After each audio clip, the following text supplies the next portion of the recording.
Hello there, it's George from Ireland. So carrying on about Terence O Neill. Sorry, I was interrupted last time. I thought there was a phone call there of national importance. I thought I've got to take this because I'm going to be working somewhere this time tomorrow. And then I got that call, my heart sank. I thought, oh my God, it's not Monday. Is that supposed to do it Tuesday? Have I got it wrong? No, I haven't got it wrong. But anyway, so he's got to the mid 60s. Terence O'Neill was Prime Minister of Northern Ireland. He was, not too old as Prime Minister. He just turned 50. He was always very lean, always very dapper, immaculately turned out like a real guards officer, and had almost boundless self-assurance. And his optimism was partly because of his social class, but he'd seen things decline. The upper class was not as dominant as they used to be. The British Empire, in which he believed, was dissolving before his very eyes, and all the rest of it. So perhaps some of that confidence in institutions was shaken, or not entirely sure he could rely on Great Britain to back up the unionist position in Northern Ireland. So he met Sean Lemass, the Taoiseach, that's Prime Minister of the Republic of Ireland. He visited Dublin. Lemass was invited up to Northern Ireland in January 1965. His car was pelted with snowballs by the Reverend Ian Paisley, obviously remembering that biblical exhortation, love thy neighbour. So anyway, O'Neill responded with braying laughter to Lemass's mildest witticisms. Remember, Lemass was an IRA man. He'd been in the troubled times of just after the First World War, fighting that conflict, and allegedly part of this squad, as in Michael Collins's 12 Apostles, who killed those MI5 officers on Bloody Sunday in November 1920. We don't know that. He wouldn't confirm or deny that. Seems to me like affirmative silence, saying a firing squad does not have a reunion. O'Neill later said that he and Lemass discussed which one of them would get into more trouble about it, because they're both being seen as weak, and unionists are supposed to be staunch. Lemass shouldn't be tacitly accepting that Northern Ireland is part of the UK, and so on. O'Neill shouldn't be treating with Lemass, bearing in mind that the Irish Constitution, 1937, said that Northern Ireland is part of the Irish state, and we have to reintegrate the national territory. Anyway, O'Neill later said that it's like the Republic of Ireland was a beautiful young woman he wanted to speak to, and the Reverend Ian Paisley later said that Captain O'Neill, and he always called him Captain O'Neill by his military rank years after he left the army, he shouldn't be speaking to her over the garden hedge. He's a married man. Obviously, that's a metaphor, because somehow the Republic of Ireland is coquetting with him, trying to tempt him when you should want to stay in the UK. But anyway, of course, the two parts of Ireland have to deal with each other.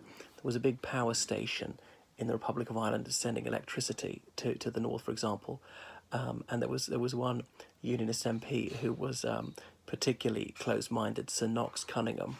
Knox as in John Knox.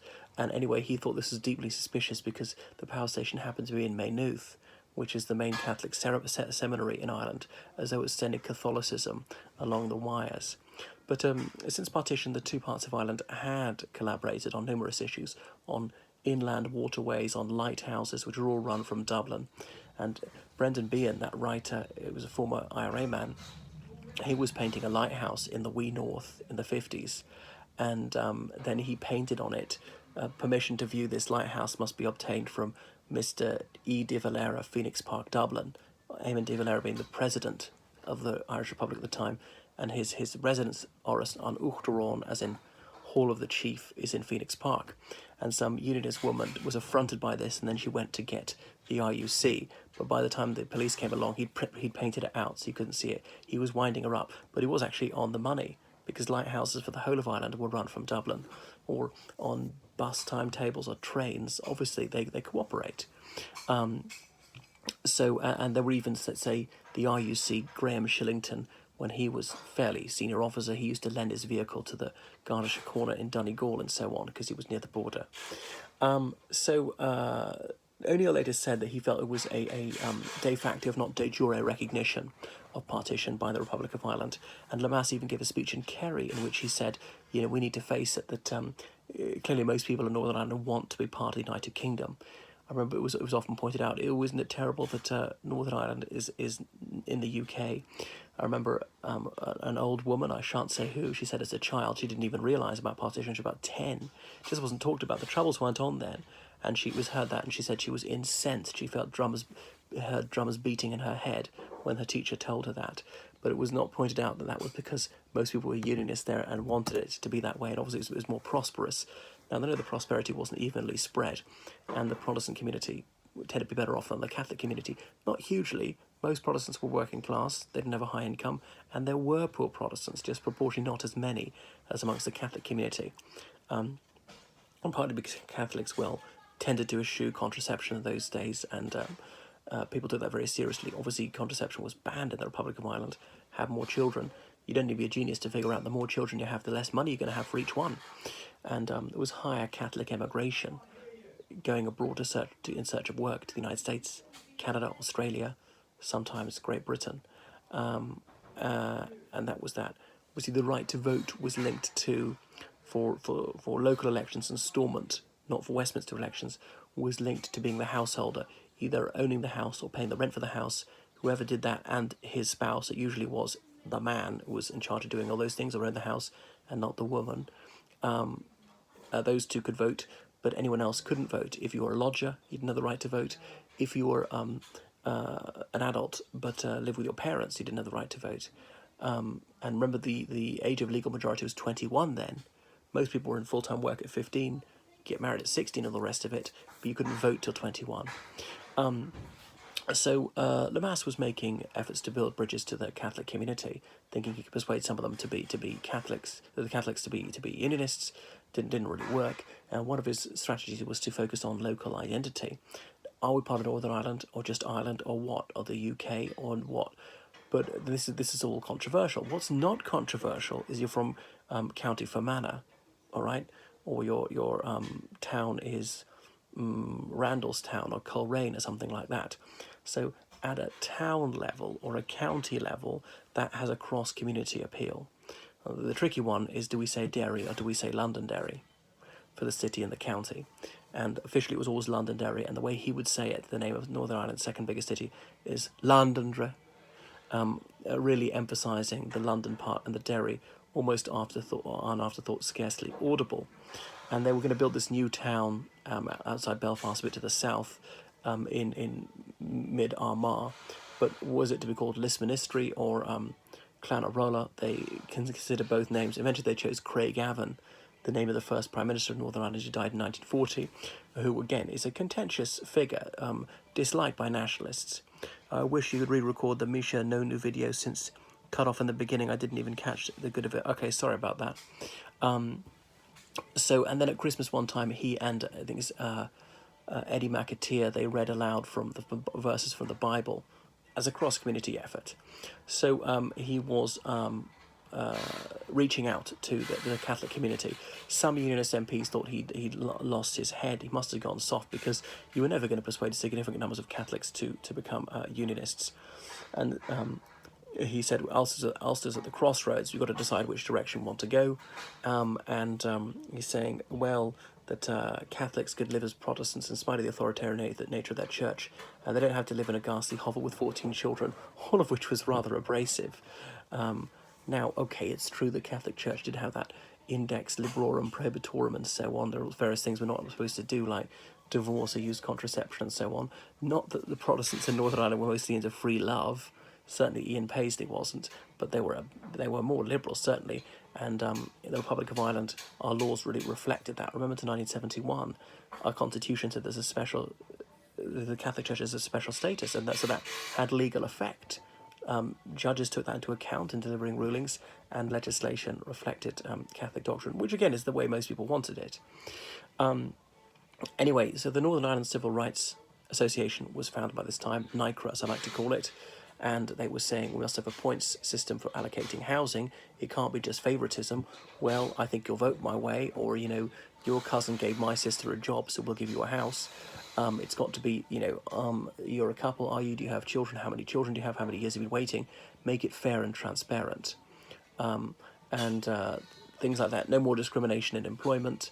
and yeah, obviously the right to vote for all adults over the age of 21. I can't remember what else that they wanted. They wanted to get rid of the B specials.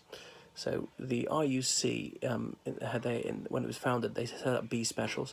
B specials were men, and I think no women actually, who served part time in the RUC. You do your ordinary job as the butcher, the baker, the candlestick maker, and then one evening a week, for example, you would do RUC duties and get paid for that. If they ever was an emergency, they needed extra time, you could be called away from your ordinary job for more. So they had minimal training, the B specials. Now, the B specials were open to Catholics as well as Protestants. And there were Catholics in the B specials, but by the late 60s, there were none out of several thousand. There certainly had been some, and some B specials who were Catholics had been killed by the IRA earlier on. Part of the reason not so many Catholics were joining. There were even some B specials who lived in the Republic of Ireland and came over. So there were RUC Special Constabulary, the B specials, and that was that. So they were often they were members of the Orange Order, and they oftentimes even met in the Orange Lodge for their training sessions, which gave the impression that it was an extension of the Loyal Orders. And the Loyal Orders had a bad reputation amongst the Catholic community, who perceived them as being anti-Catholic, and some members of the Loyal Orders were members of loyalist terrorist organisations. It was a time of rising tension. People looked to the United States, where the African American community was discriminated against by law, where they're often lynched and so on. And some Catholics in Northern Ireland bogusly said, "Oh, our situation is comparable to that." Anyway, so NICRA was starting various marches and various demonstrations and making some progress. But some former IRA men were involved in NICRA. The Liberal Party in Northern Ireland, it was minuscule. They were involved. The Nationalist Party was the thrust of it. And there were some unionists of a liberal bent who were involved in that. The Northern Ireland Labour Party was heavily involved, some communists as well. NICRA, and I like to use an acronym, said they were not asking for Northern Ireland to join the Republic, just about internal reform. But then sometimes people flew the Irish tricolour at their marches. Occasionally they burned cars and things like that. Majority of them were non-violent. The IRA thought, well, violence is not really working for us, we must find a time to clash. 1966 was the golden jubilee of the Easter Rising, and the IRA marched around Northern Ireland a bit, not showing guns. And people said to O'Neill, "This is outrageous, this is provocative incitement to terrorism, you must outlaw such demonstrations." He said, "No, we're not going to do so." So he had stood up to some of the hardliners in his cabinet. People started saying he was feeble.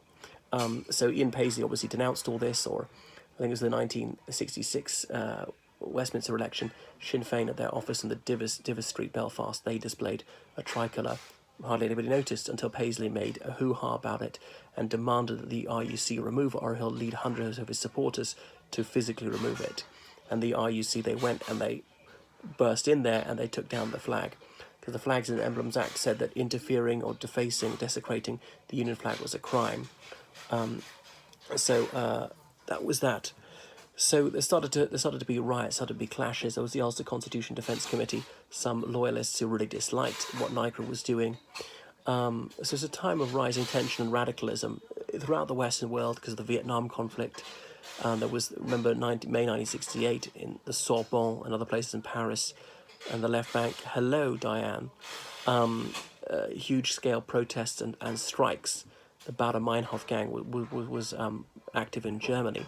And people were watching this. The average person had television by this stage. People had more of a worldview. And so some youngsters were fed up with staid convention. People started to grow their hair long. And O'Neill was very culturally conservative as well. Was a bit Victorian. A lot of unionists are, and indeed in his memoirs, when he criticised some of the NICRA marches, he said it was a long-haired march because he was always very just so and immaculately turned out, and he couldn't abide it when people were shabby. Really disliked the counterculture. It just rubbed him up the wrong way. Seeing young men with hair down to their shoulders, to him it seemed barbaric. So an organisation was called People's Democracy was founded, and it was believed in spontaneity, not planning things, just doing how you feel it, for what you feel there. No enemies on the left, these are some of their slogans.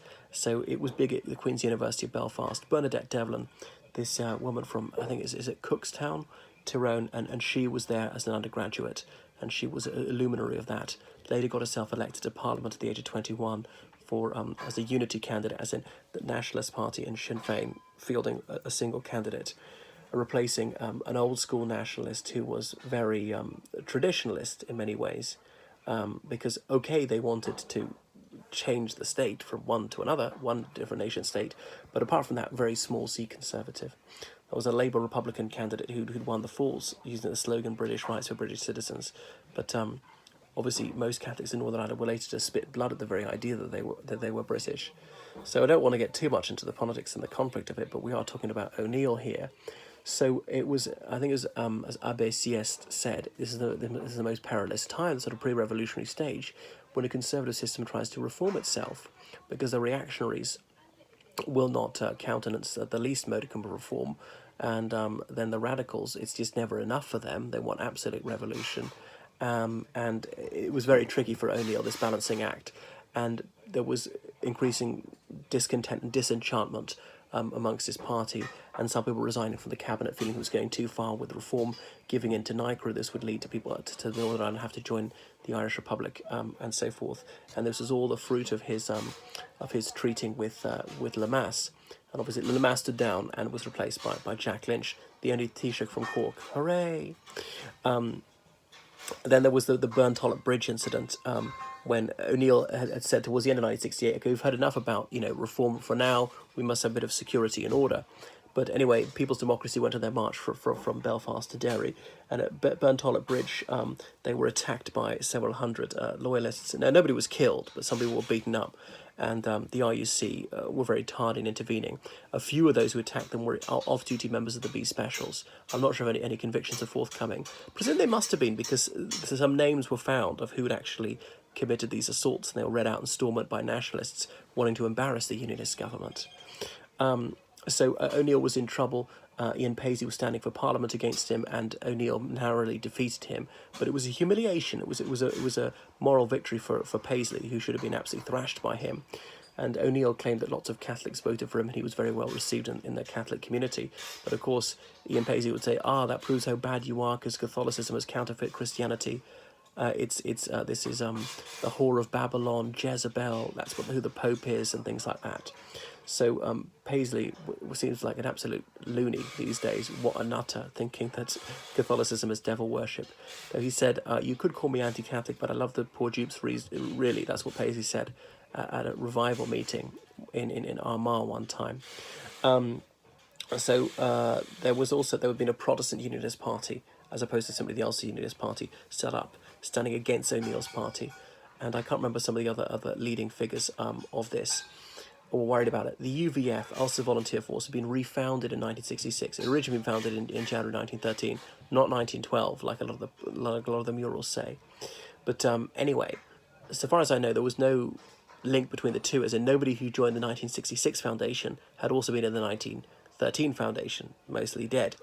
Because the IRA will commemorate the Easter Rising, well, we'll have the UVF as well. So said some loyalist thugs. So Gusty Spence, who'd formerly served in the British Army, he served it.